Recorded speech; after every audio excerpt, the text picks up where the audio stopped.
All right, everyone, good morning. As you're still coming in, drop your information, email, contact information in the chat over there. We do not have a presenter today, unless anybody wants to on the fly. But we'll just go around and talk about what we've got going on. And then go from there. Actually thought that Chelsea was, are you not doing a presentation today, Chelsea? No, I am. Yeah, I Okay. can. All right. Yeah.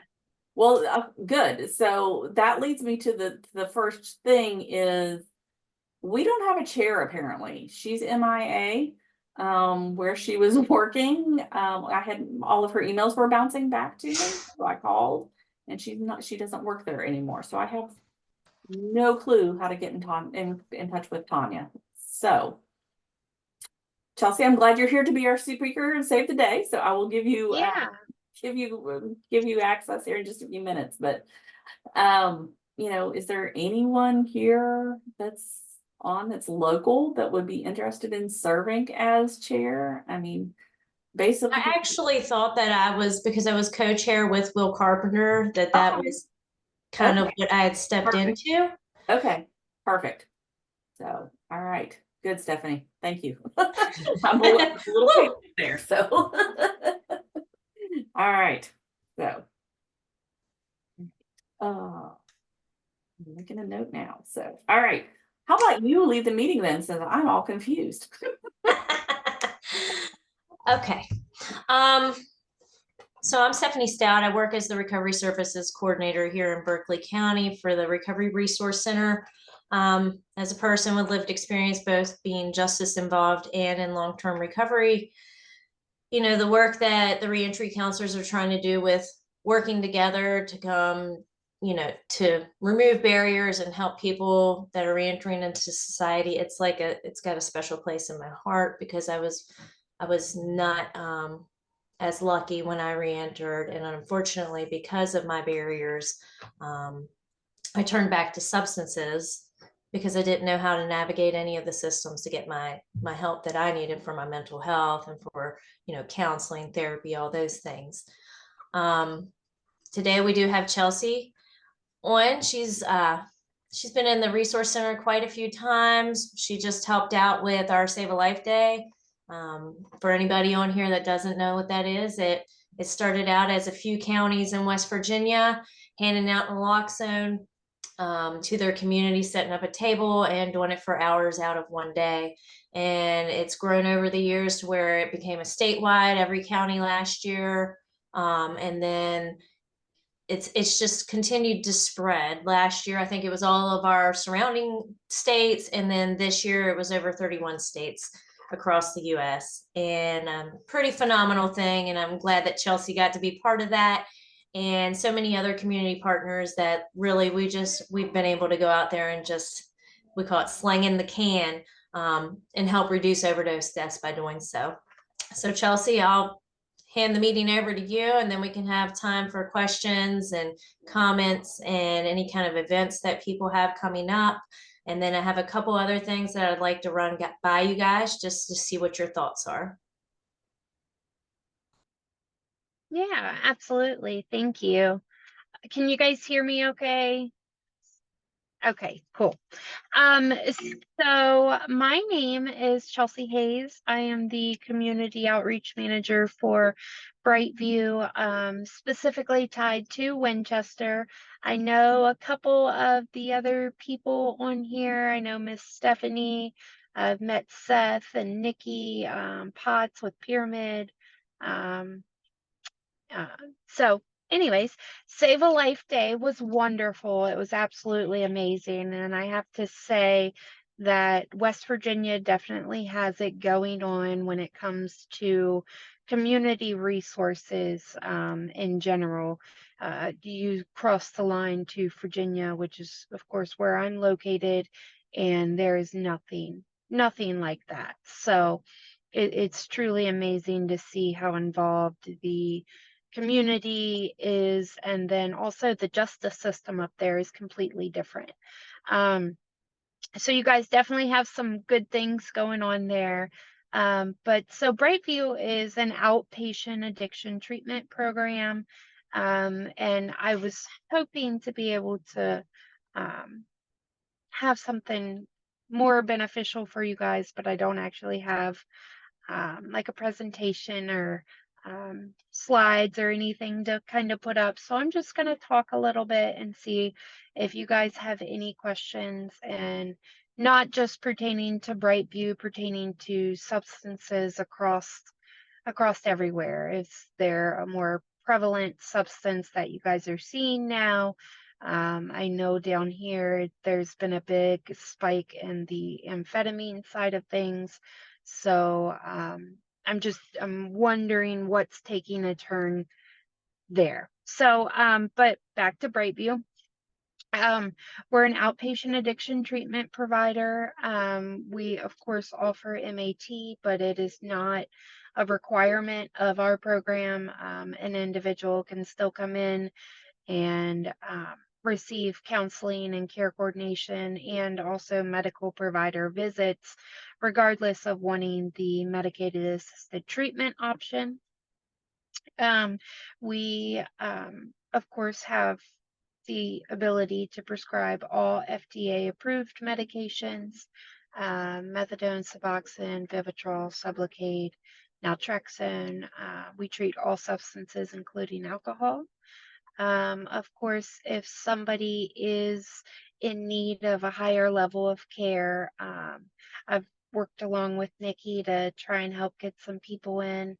And then I was actually at Save a Life Day. I was at the Groups Recover Together facility location. So I know Seth oversees Groups Recover Together. So just looking at it as a community collaboration, because we can't do this on our own. And the Narcan is just absolutely amazing. I just wish all states were on board with distributing it that way regularly, not just one day a month, or one day in September, once a year. So but so yeah, I have a lot of connections in the Virginia community. We of course offer the therapy, care coordination, and we're located in 8 different states. So we have about 85 locations. So we have Kentucky locations, Ohio locations,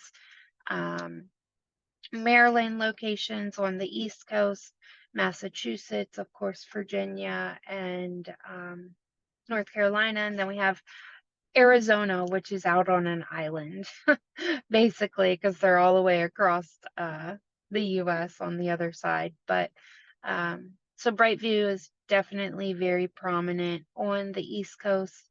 And when I came into my position, I was just looking to build community resources, networking, collaboration, and Nikki can vouch for it. I have bounced many ideas off of her, just trying to be more of a resource to people down here.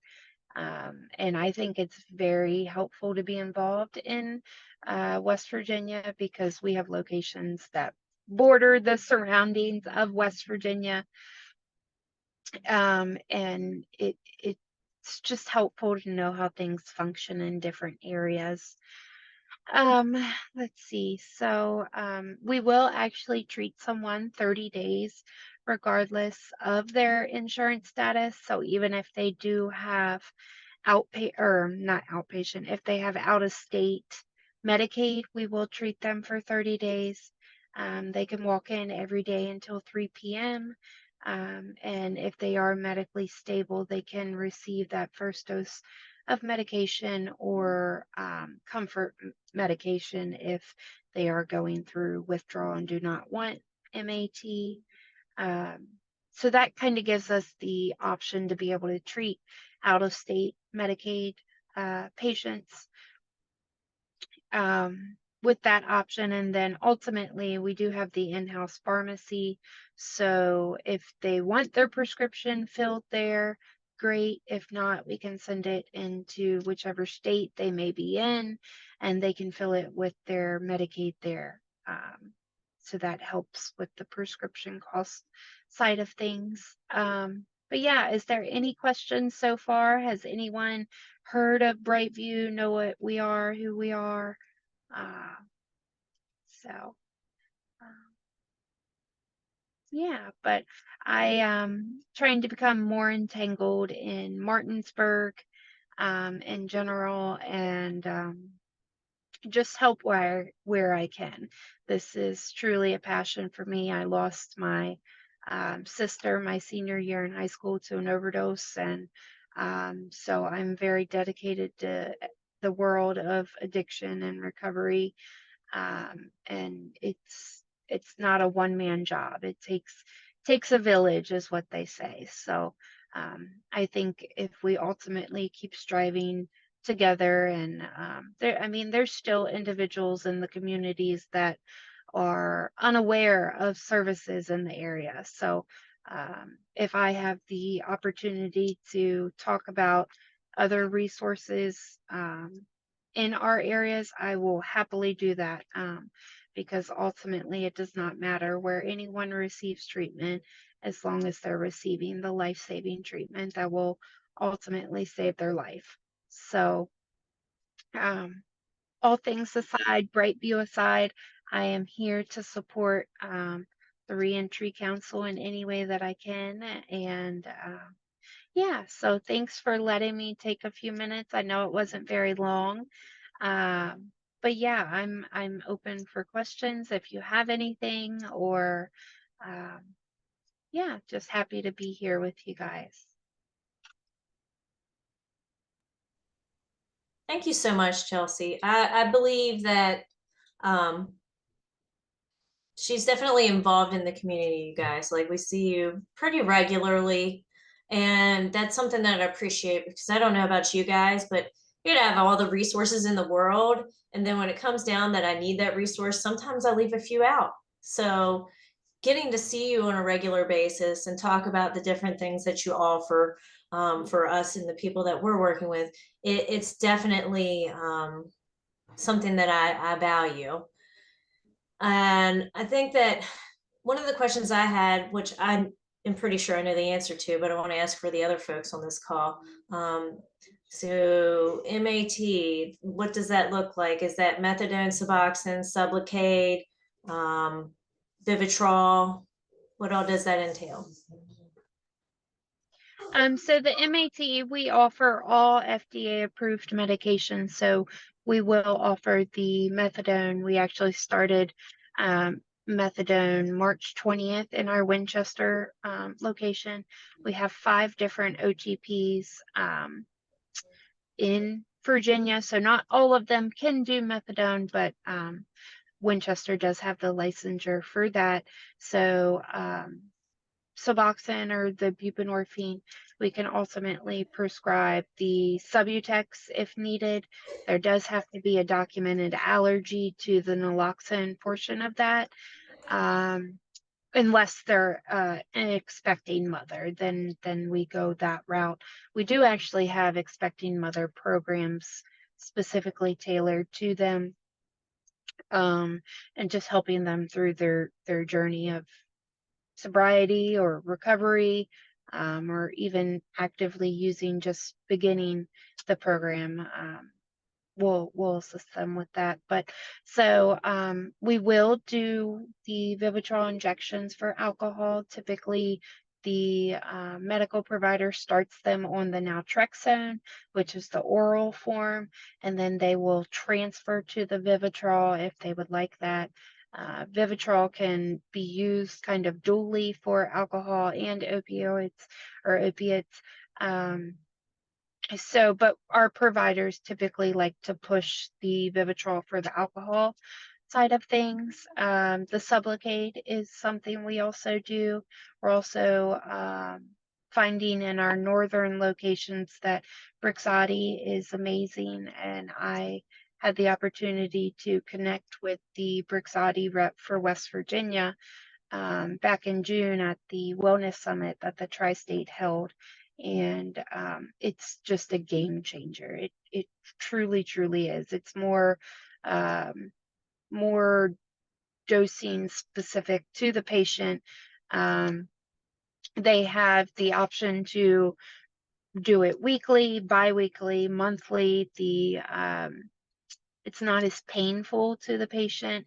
The actual like needle size is much smaller.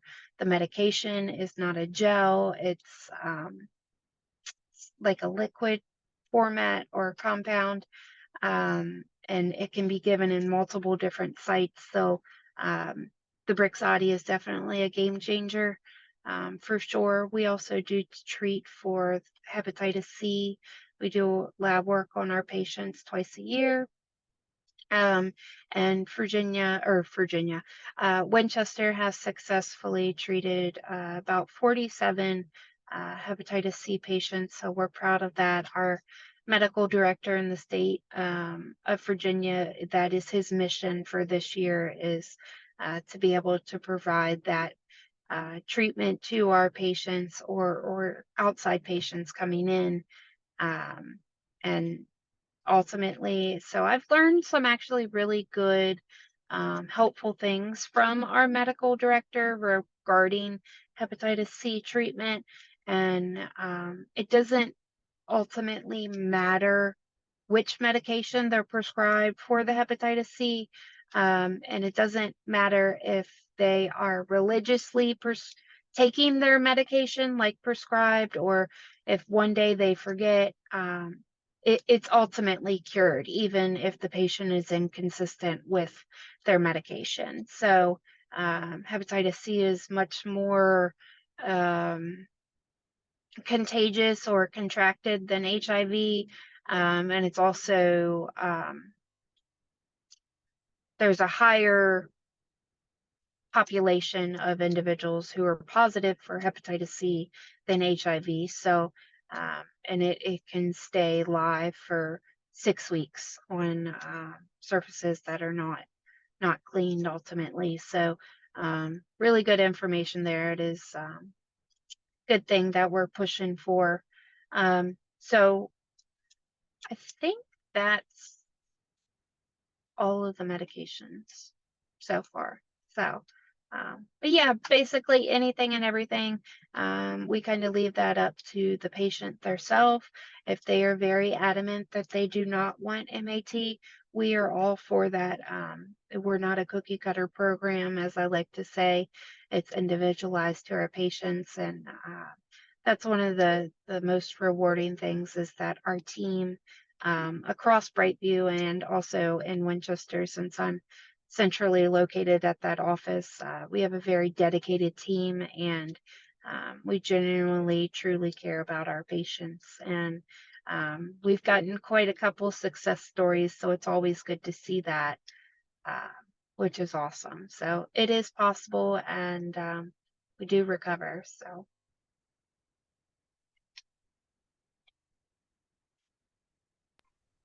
Does anybody have any questions, comments?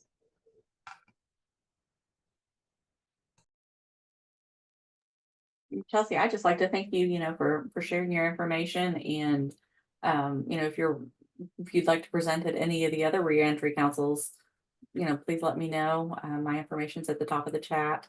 But I would also like to talk to you about the Expecting Mothers program too, so.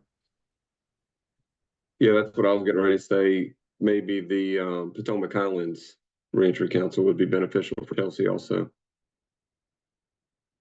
I'll reach out to Eric.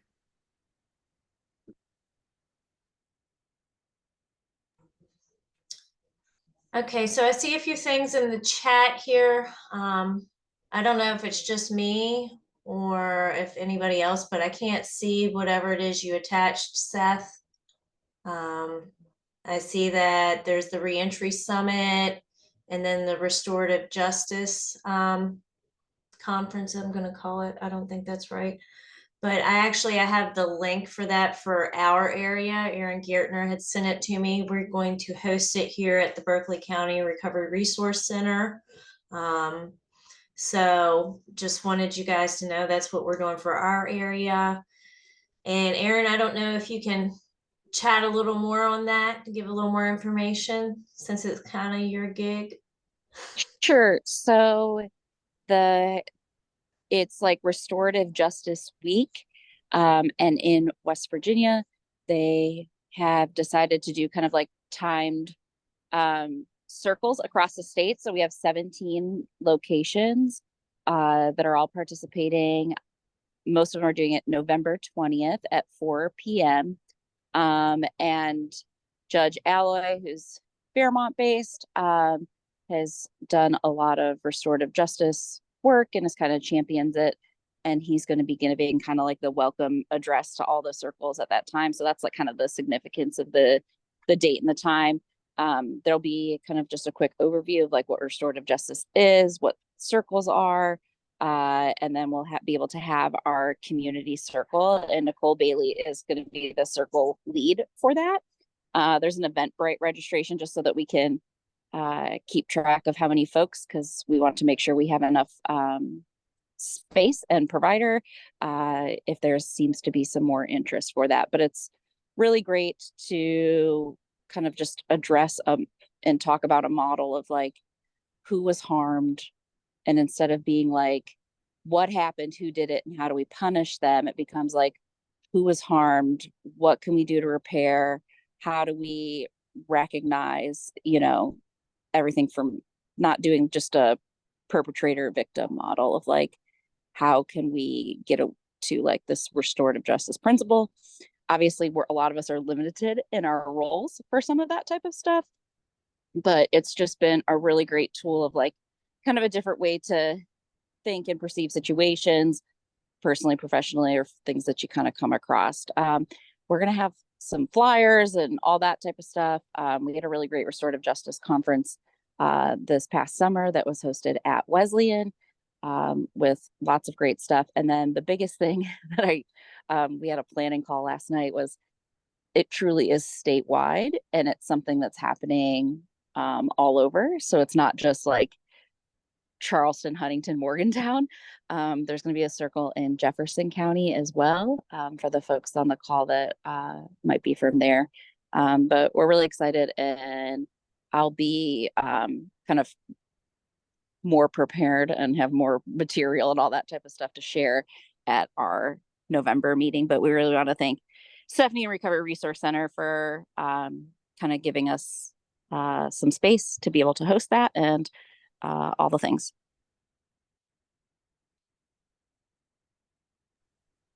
Thanks, Erin. Does anybody else have anything they'd like to share? I'm gonna try to click on the stuff that Krisha's got here. I have a quick question. What is the date for that, Stephanie? For the thing that Erin had just mentioned? Yes. It's Wednesday, November 20th. And we'll be getting started at 4 o'clock. Okay, perfect. And is kind of anyone allowed to attend, or how are you?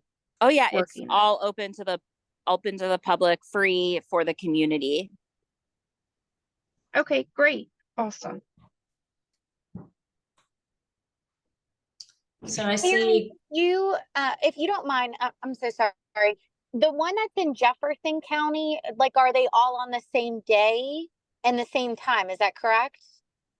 That is what they were trying to do to make sure that Judge Alloy and like was able to greet everybody and kind of just do the explanation. The Eventbrite link, which I believe Stephanie posted, has the registration for all of them statewide. So if you are in Jefferson, you would use that same link, or if you're just curious as to who else is doing it and where they're at, all of the events are on that same event. Okay. If you, I'm from the Berkeley County, Jefferson County area. So if there's anything that I can help with, I'd love to help with that. So keep me in mind. I'll put my email in the chat if you wouldn't mind shoot me an email with that. Excellent. Yep. I know Brenda would love to have the help. She's emailed me just this morning and said, "Are you guys sure you guys can't help?" And I'm like, "Yeah, I know we can't, but So yeah, it's going to be a great event, and it will be statewide. So it will be in. I don't even know how to describe it. Just, everybody coming together to do the same thing across the state at the same time. Powerful movement. Just a few other things. So Groups Recover Together on October the 8th, they are having a member appreciation party with light refreshments. The flyers in the chat if you'd like to know more about that. The Reentry Summit is coming up on October the 10th. That makes me so sad because I'm already going to be somewhere else. Beverly Sharp is one of the speakers that they're having, which I don't know if anybody's ever heard her, but she's phenomenal. I'm sorry, we'll send our love from Palm Beach. Oh my gosh. Yeah, send Sacrifice I'm willing to make for all of you. You're such a good person. Does anybody have anything else to share? Any updates? I would like to any share. barriers? Okay. It's all right. As many of you know, I'm sure, we've moved from Purple of September into the Purple of October with Domestic Violence Awareness Month. So I work with Community Alternatives to Violence. We work with batterer intervention and prevention services. But we're partnering with EPIC, so Eastern Panhandle Empowerment Center, this month, and we have a month's worth of activities. I'm going to put the flyer, the agenda. We have like a little agenda in the chat in a minute. But we have every week we have some activity in each of the 3 Eastern Panhandle counties, many of which are free. We also have the Workplace Violence Reduction Workshop on October the 9th through Blue Ridge. We're a part of that. So we're doing a paint night in each of the counties. We're doing a children's story hour at Charlestown Library later in the month. We're having Kip and Martin is throwing a benefit concert in Morgan County. And we're having a coffee and talk. And then we're having a big 1920s decade dance. So I will throw the flyer in there so you guys can, come do that. That would be great if you could come out and support us. So we're sharing. It is a fundraising month. It's our big fundraising month every year. And this will be 50-50 split between us and EPIC. So CAV will get half, EPIC will get half. So it will go to both sides of the fence. So let me throw that in there, and I appreciate you. We'll probably hear this again everywhere you go. We're hoping you hear it again everywhere you go. Right, let me throw that in there.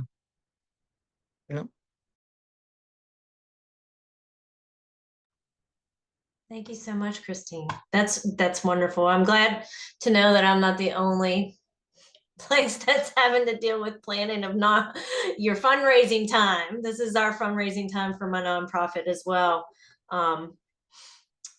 Nikki, were you going to share something? Just going to mention that our open house for Pyramid Mountaineer and Pyramid Hedges or Martinsburg, which is in Hedgesville, is going to be on October 10th. We are showing Mountaineer from 11 to 12, and the new Martinsburg location will be from 12 to 2. Oh. Did I do something? Can you hear me? I heard you. Okay.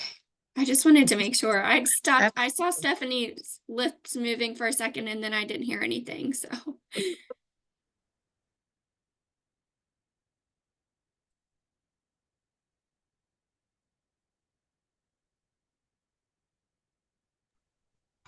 Thank you, Nikki. Sorry for the delayed response there. One of the things that I wanted to talk about, so we had talked in the past about an initiative that would help kind of give us something to do as a council. And I was given some examples of other reentry councils and how they've like combined and made a collaborative effort. so we have the We Care here in our community, and I think it brings all of the other players that maybe we're not necessarily seeing on this meeting to the table. And I think it would be a great move for us as a council to kind of move both our council and that effort together to better serve our population that we're looking at right now. Justice involved, reentering, and sometimes just getting the support that people need whenever they get out, because all the community members are already there to the table. And I just think it would be a phenomenal effort for us to take part in versus it just being the same couple people every month doing this. I think it would help us to get some traction on maybe getting some work done at higher levels of policy. So I wanted to see what everybody would think about that. I see Ken has his hand up, so you can go ahead.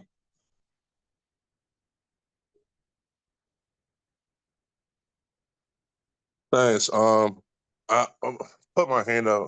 For those that know, I'm Kenny Matthews. I'm the West Virginia Economic Justice Associate for American Friends Service Committee, based here in Charleston. And we've been working on our Leading for Justice conference. That's going to be in John the 23rd in Charleston, January 13th through the 15th. We just finished up our promo video for it, and also the registration link will be opening up within the next day. We actually hoped it would be open today, but we haven't gotten the link yet. But it's a summit. We've done it several years in a row now. We even have a youth track for it as well.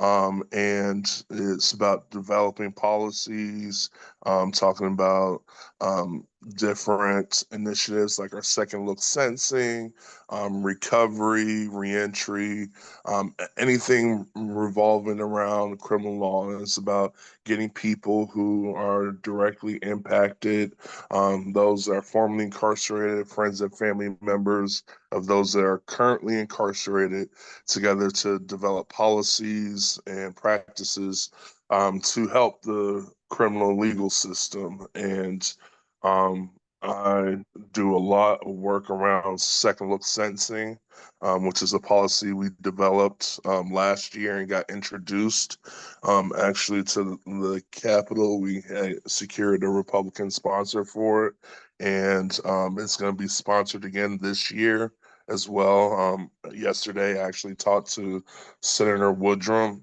who is going to sponsor the bill again this year, and I talked to a couple other Republican Senate members that are agreeing to sponsor the bill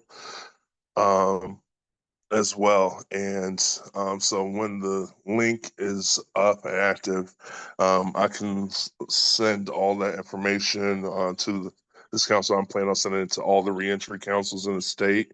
I actually got the links to them all, so I'm gonna send them all to all the reentry councils. And for those that are justice impacted, it's a free conference. For those that can pay, we ask that they either can't, if their organization is able to pay for them to be there. We ask if they do, or they sponsor somebody who can't pay to be there. And it's just about getting together and talking about all the policy plans and initiatives that can help. And they also, we plan on having like policy pitches kind of thing, where individuals who have a policy idea that can help in the criminal legal system basically develop their ideas and join in with others in that work. And it's something that we found to be very collaborative. And there's been so many different policies that have come out of that conference, including like our KPS reform bill that was passed the year before last, and that was a product of our Leading for Justice conference.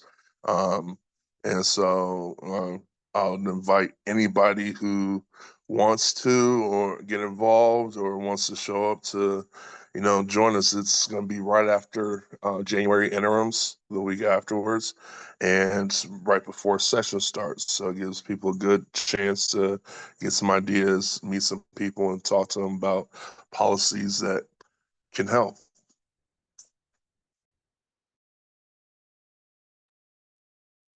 Kenny, I have a quick question. Would you mind including your email in the chat? I actually have a really good connection with Jason Pritchard, who's with Savita in Virginia, but he's actually with the bipartisan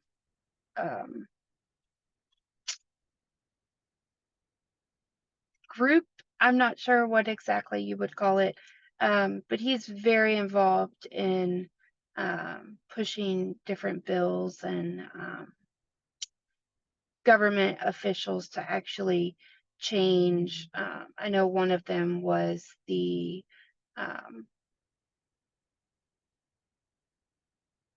oh gosh, slipped my mind. Stephanie, what is the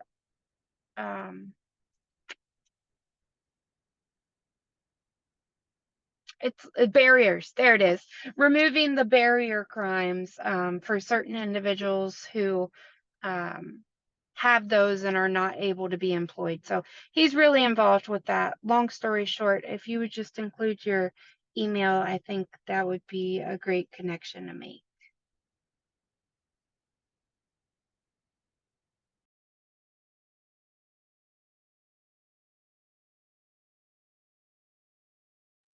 Sure, I'll put my email and my phone number in the chat. So anybody can feel free to reach out to me about anything, even if they have other policies. I do a lot of introductions to different legislative members at the Capitol. So if you want to set up a meeting with a particular member or have any questions about how to kind of navigate that space, I do a lot of work with that as well. And do believe our registration link is up, so I'm gonna send it in the chat as well. Guess you guys are gonna be my first test to see if it's actually up and running. So I'm putting that in the chat as well for the Leaning for Justice conference.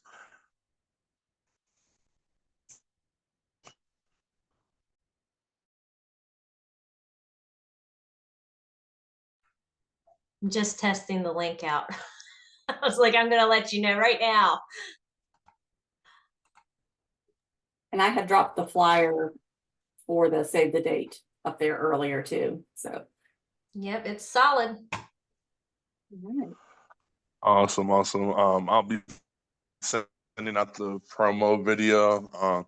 Is a promo video based off of last year's Leaning for Justice conference with some individuals on there, and I actually do the voiceover for the promo video, so it's like my thing now as well. So I'll be sending that and a little bit as well. Nice.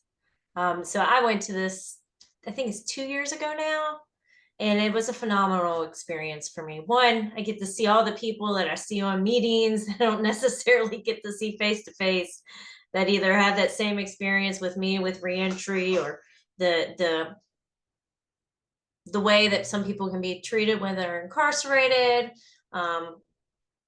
and not being treated like humans, because we all have human rights. And so Kenny's pretty amazing. He's like being low key right now, but he was up there like teaching us how to like talk, how to have that pitch, how to tell, our story, but in a way that's effective. So it was a nice experience for me. Krisha, is your hand up? Yeah, I wanted to go back to the, what you talked about with combining. Can you explain, did you want to combine the meeting with We Care's meeting, or, we have to be careful because the reentry councils are part of the reach. And so I have one council, so I have to make sure the times and things don't overlap. So. Okay. Well, it was kind of like I saw where can't remember Louis Lou Ortiz. Lou Ortenzio in Clarksburg. Yes, Yeah. there it is. Mhm. And it Yes. seemed like they had of like a collaborative effort like that. And I was like, Yeah. I Yeah. felt like that would be a way for us to kind of expand, but I don't really know like if that would be, we let the Yeah. reentry council and reach kind of like lead that, or I don't know the ins and outs. It was just an idea. Yeah, and it's a great idea. So he does that. Dominique does it in Parkersburg. The only problem that I see with it is it's hybrid. So I don't know if you're considering doing just virtual or hybrid. Dominique's not so much, but the one with Lou, because there's so many people and they're also serving lunch, the people online get lost. The people don't get an opportunity to interact and ask questions and participate as much. So the focus is more on the people that are there. So that is my concern about that. It's fantastic that all of us virtually can see the information because we can't physically be there, but then we have information to get shared that doesn't get shared out. So that is like the only, concern I have about that, is if it's virtual versus hybrid. Okay. Yeah. And then just whatever the day and time of it, if it would change this, to make sure it doesn't overlap with another meeting. Dumb question. It's my first day. What group are we trying to combine with? Do what? Possibly the We Care Who group, are, who are they? Bridges Steering Committee. I have some thoughts. Okay, Aaron, you could share them. Yeah, please. They can't maintain a membership list or send out information accurately, efficiently, or more than once. So I'm like, I don't even know who they are. I know who Bridges is or whatever iteration that was. And that's my issue, is because for anybody on here that knows me, we're pretty good at attendance, participation, knowing resources. And that's just somewhere where they have, in my experience, dropped the ball. And I'm not unique in that experience. So I think that might also require some smoothing over when they seemingly do not want to increase their attendance or input. So maybe we invite them to our meetings. This meeting's recorded too. Great. Thanks for asking me to share that right now. My pleasure. Just kidding. But maybe we do it as that, invite them to attend our meetings and say, our meeting is at this time. We encourage you to participate and share your information. That's a great idea. So I will, I'm working on 2025 council dates, but I'll send you the flyer that has the rest of this year's, so you can invite them. So. Sounds good to me. Does anybody have anything else? Been some great conversation today, some amazing events coming up, some amazing events that just happened. I do know the Peer Summit's coming up at the beginning of October, and that is the 9th, 10th, and 11th in Canaan Valley. That's the event I'm going to. So, I mean, I kind of like Florida a little bit better, I think, but I also like seeing all my peeps from across the state. So it'll be a nice thing for me to go to. There's the Stephanie, they stuck us. Huh? Our presentation is at 4:30 on Thursday. Nobody's going to be there. They're going to be out living the Palm Beach life. Yeah. They're not going to be at our presentation. Oh gosh. There's another. Oh gosh, I want to say it's called it's not the Syndemic Summit. That's already passed. The West Virginia Hope and Action Alliance and a few other, I think Potomac Helens Guild, And I'm trying to find it here. It's in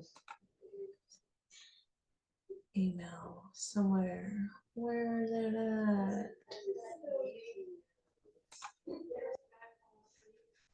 Spark Symposium in Morgantown. And that's on October the 16th and 17th at the Hotel Morgan. Let me see if I can copy this link here. I'll put that in the chat. I'm just literally copying it from the document, so that's why it says register for free Zoom. Okay, guys, don't judge me.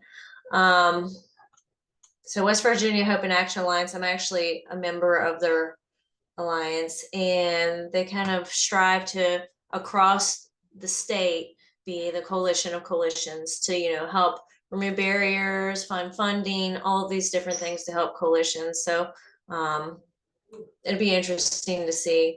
Also, I'm a panelist during this event, so don't really ever like doing that, but I do. I hate talking in front of people, but I know I'm not the only one that feels that way. So yeah, if there's any questions, any barriers anybody's experienced since the last time we met, with anybody re-entering, anybody possibly just trying to seek resources prior to. Let me try to say your name right. Is it Ayla? Ayla, yeah, good job. So I am with Aetna, and I am just wondering if anyone is having issues with food access in the Eastern Pan.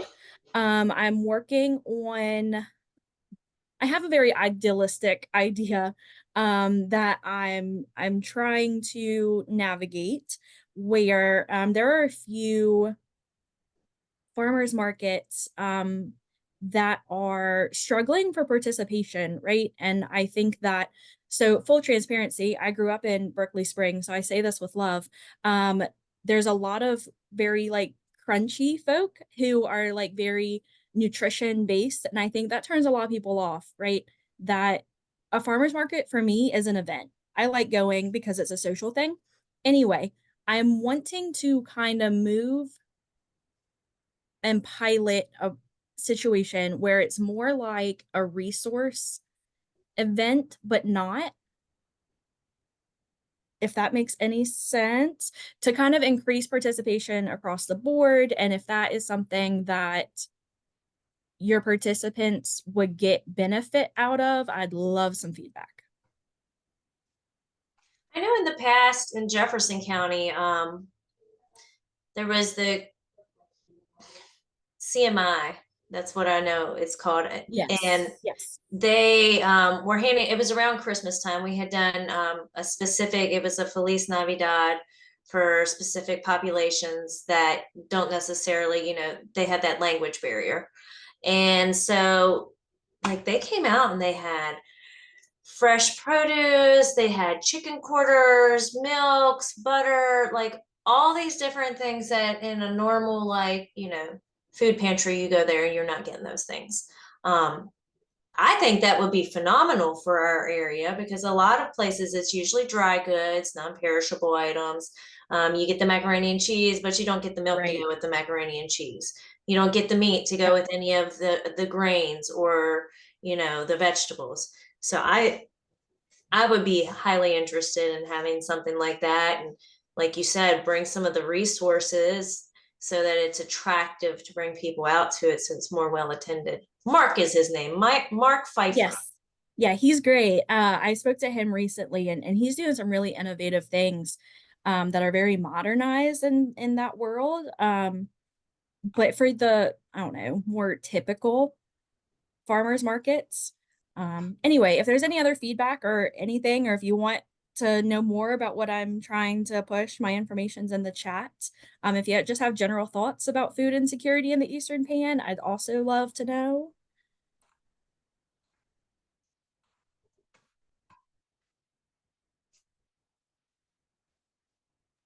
I know this is Chelsea Garcia.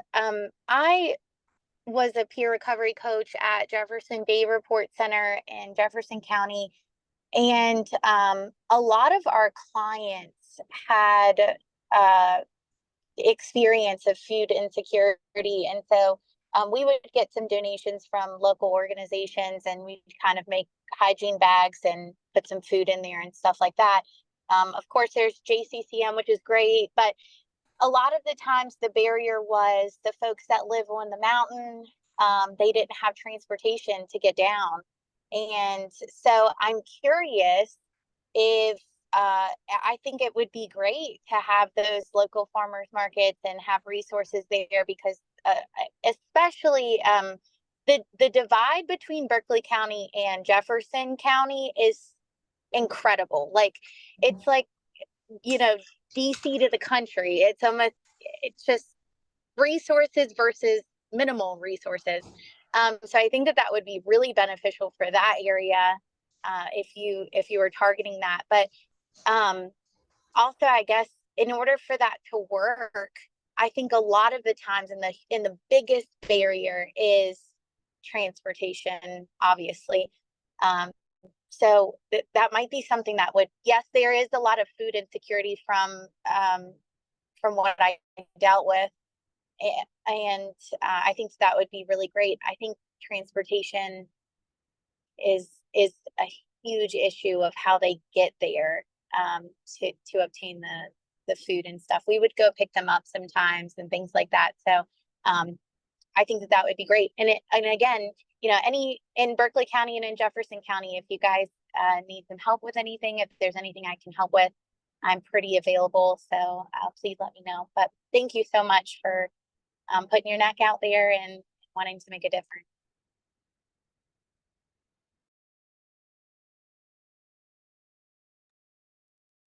Thank you. That's great feedback.